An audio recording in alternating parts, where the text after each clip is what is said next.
Sawa. Sasa lakini pia nimeambiwa kwamba wewe ndugu yangu timu yako wewe ni Simba, lakini leo hii umealikwa uje upike kwa Yanga, ni kweli? Ni kweli Sheikh. Wewe ni mwana Simba? Mimi lialia kabisa.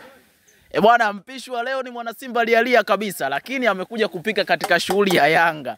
Sasa mzee wangu unajisikiaje ikiwa wewe ni mwana Simba lialia lakini watani wako wamekualika kuja kupika kwenye shughuli yao, unajisikiaje? Hii kazi yangu. Kwa hiyo kazi yako ni upishi? Yes. Haikuumi?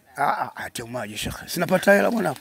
Sasa kwa mfano sasa ndo wana Simba wakajitokeza hapa, mmoja akakuvuta akakwambia bwana kwa mfano labda bwana umelipwa shilingi 10,000, mimi nakuongezea na kulipa shilingi 50,000, nataka utie chumvi nyingi pale ili bali tupate cha kusema mtaani, wewe unasemaje? Hiyo haiwezekani. Kwa nini haiwezekani?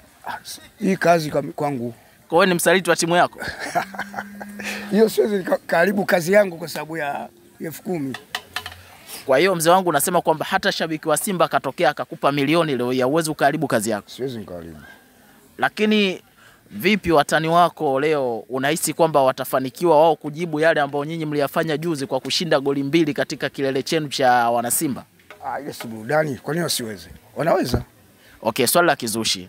Unaamini kwamba wana Yanga wenyewe maana wanatamba sana wanasema kwamba nyinyi wana Simba mna kikosi kibovu, kwamba msimu huu wao wanachukua tena, msimu ujao wanachukua tena na wanachukua tena, nyinyi mtakaa misimu 10 ndio mje mchukue?